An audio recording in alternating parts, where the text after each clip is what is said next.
Γεια σας παιδιά, καλώς ήρθατε σε ένα ακόμα βίντεο. Σε αυτό το βίντεο θα δούμε τα 10 πιο δύσκολα βίντεο τα οποία έκανα. Θεωρώ δηλαδή δύσκολα, με πήραν πιο πολύ χρόνο, κουράστηκα πιο πολύ για να τα κάνω κτλ. Είναι με το κινητό το συγκεκριμένο βίντεο, διότι θέλω να το ανεβάσω σήμερα. Ξέρω πριν από μια εβδομάδα ότι θα ανεβάσω πολλά βίντεο στο το κανάλι, δεν έκανα κανένα εξαιτίας κάποιων τεχνικών λαθών, τέλος πάντων whatever. Το χαρά και τον κρατάω, δεν ξέρω. Πάμε λίγο στο βίντεο. Λεφτά, το βίντεο για τους Βαλκανικούς πολέμους. Γενικά το συγκεκριμένο βίντεο δεν ήταν κάτι τόσο τραγικό. Γενικά τα πρώτα βίντεο που θα δείξω δεν είναι τα πιο τραγικά, είναι τα πιο δύσκολα. Γενικά τα πρώτα βίντεο που θα δείξω δεν θα είναι τα πιο δύσκολα, απλά για άλλους λόγους που με κούρασαν στο να τα κάνω. Το συγκεκριμένο βίντεο λοιπόν δεν ήταν πολύ δύσκολο, άρα είχα απαιτούμενη γνώση για να το κάνω, με αποτέλεσμα να κάνω πολλά λάθη κατά τη διάρκεια της ηχοληψίας και έτσι να πρέπει να το σταματάω το βίντεο, να ανατρέχω στο YouTube ή γενικά για να μάθω πληροφορίες για να τις πω μετά στο βίντεο, ενώ επίσης δεν ήξερα και πώς να το δείξω, δεν ήξερα πώς να κάνω την απεικόνιση των όσων έλεγα, με ποιο τρόπο. Και έτσι κουράστηκα στο να δείχνω με τα σύντομα να μετακινούνται και τέτοια, γιατί δεν ήξερα πώς ακριβώς πρέπει να το κάνω. Και πολλά που έχει ότι είμαι και ιδιαίτερα απογοητευμένος στο συγκεκριμένο βίντεο, διότι έτσι όπως το έδειξα δεν νομίζω ότι ήταν σωστό. Στο νούμερο 6 έχουμε το πρώτο βίντεο που ανέβηκε ποτέ από εμένα στο YouTube. Το πρώτο βίντεο, σε περίπτωση που δεν το έχετε δει, ετοιμαστείτε να το δείτε. Θα έχει jumpscare, θα είναι τρομακτικό, σας το λέω. Το θέλετε? Πάτε το.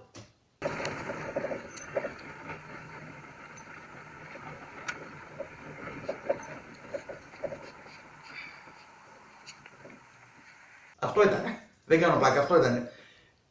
Το backstory από πίσω ήταν το ότι με είχε πάρει ο πατέρας μου στο πανηγύρι του Αγίου Γνάτη στην Καλονή και στη διαδρομή τράβηξα αυτό με μια καμερίτσα μικρή που είχα. Ήτανε, τώρα μιλάμε για Οκτώβριος 2017. Για να το ανεβάσω αυτό το μικρό βίντεο πέρασε 1,5 χρόνος, διότι ήμουνα πολύ στα ξεκινήματά μου τότε και δεν ήξερα πώς να ανεβάσω βίντεο στο YouTube. Ήμουνα τόσο όχι ηλίθιος, τόσο ανίδεος. Γι' αυτό το λόγο έπρεπε 1,5 χρόνο να κάθομαι να ψάχνω πώς ανεβάζω βίντεο στο YouTube, με αποτέλεσμα να θεωρείται ένα σχετικά δύσκολο βίντεο από αυτήν την άποψη. Τελικά το ανέβασα τέλη του 2018.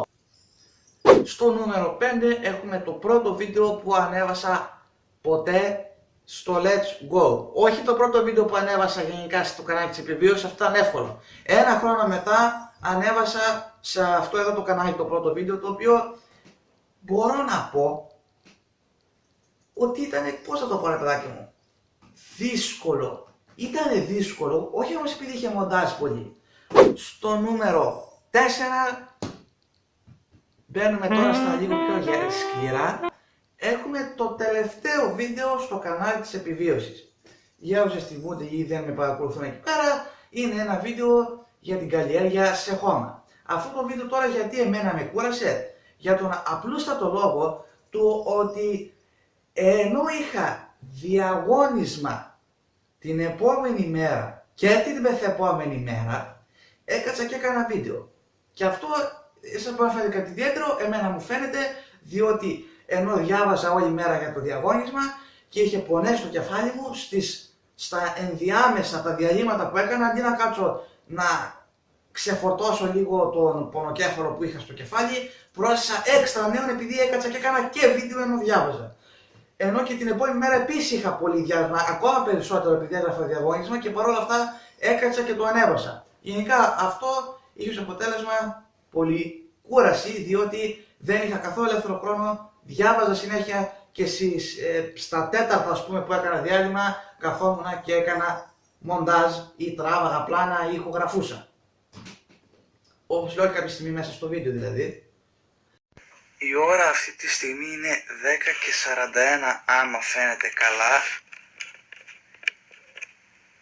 και σε εσάς μπορεί αυτό να μην φαίνεται τώρα τίποτα το ιδιαίτερο, αλλά σε εμένα που σήμερα όλη μέρα διάβαζα για ένα διαγώνισμα που έπρεπε να δώσω και ταυτόχρονα έκατσα και έκανα βίντεο, είναι κάτι πολύ ιδιαίτερο αυτή τη στιγμή του κεφάλι μου. Είναι καζάνι Τέλος πάντων.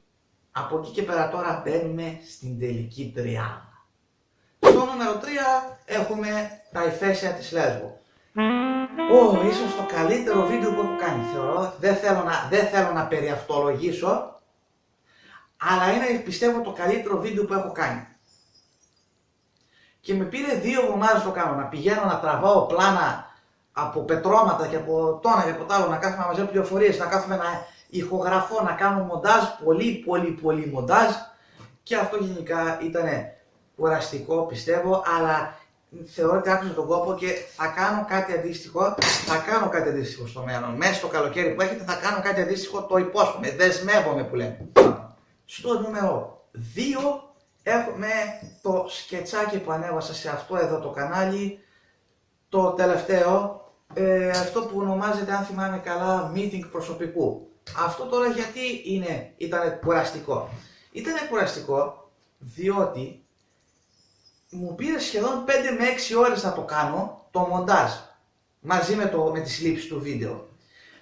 Και το θέμα ήταν το γεγονός ότι πραγματικά ήταν τόσο συμπυκνωμένο μοντάζ, δηλαδή κάθε 10 δευτερόλεπτα του βίντεο είχε μοντάζ που έπαιρνε, δηλαδή φανταστείτε ότι 10 δευτερόλεπτα του βίντεο αντιστοιχούσε σε 3 λεπτά στην πραγματική ζωή μοντάζ. Δηλαδή ένα τέτοιο πράγμα, φανταστείτε το, και μου πήρε πάρα πολύ χρόνο, πιστεύω, στο να το κάνω, και φανταστείτε ότι ξεκίνησα να το κάνω γύρω στις 6 ώρα το απόγευμα και το τελείωσα στις 11 το βράδυ, ένα τέτοιο πράγμα, και πραγματικά το κεφάλι μου πήγαινε να σπάσει και έπρεπε να κόβω πλάνα, επειδή είναι πολλά πλάνα μαζί, έπρεπε να κόβω ένα πλάνο με τον ένα χαρακτήρα, να βάζω ένα άλλο πλάνο με τον άλλο χαρακτήρα στη θέση του, ξανά το ένα, ξανά το άλλο, μουσικές από κάτω, εφέ, άλλα αντάλλα της Παρασκευής στο γάλα, πω. Και φτάνουμε στην απαρχίδα των δύσκολων βίντεο που έχω κάνει, ένα βίντεο το οποίο πραγματικά μισώ, επειδή μου είχε σπάσει τα νεύρα. Τα ηφαίσια της Λέσβου και η καταστροφή της Πλειόκενου, νούμερο 2. Τι φωνή ήταν αυτή που έβγαλε. Πραγματικά θα φουντάρω από το παράθυρο, δεν κάνω πλάκα. Ήταν τόσο... Έπρεπε να κάτσω να κάνω μοντάζ και ακούσετε τι γινόταν. Το κινητό μου δεν δεχόταν να το αποθηκεύσει. Και έτσι έπρεπε να το κάνω μοντάζ και έπρεπε μετά να αφαιρώ πλάνα και οι μουσικές και τα υποβίντεο και οι υποσημειώσεις από κάτω χανόντουσαν και κάτσω να τις ξαναρυθμίσω μία-μία συνέχεια, και αυτό γινόταν δεκάδες φορές και μου πήρε 3 μέρες και Παναγιά, δεν μπορώ να σας μεταφέρω πόσο κουραστικό ήταν να κάθω να το κάνω αυτό φτούκι από την αρχή, ήταν καταπονητικό. Τέλος πάντων, το ανέβασα και πραγματικά αυτό το βίντεο δεν το βλέπω, επειδή όποτε το βλέπω έρχεται στο μυαλό η πίεση που είχα, δεν κάνω πλάκα. Τέλος πάντων, πρακτικά αυτά ήταν τα βίντεο τα χειρότερα που έχω κάνει, χειρότερα όχι, ωραία ήταν, τα πιο, στο πούμε, κουραστικά, δεν έχω να πω άλλα πράγματα, εσύ φύγει. Αυτό ήταν το βίντεο, ελπίζω να σας άρεσε, μας άρεσε να κάνετε ένα like, μια εγγραφή και μια κοινοποίηση, χαίρετε!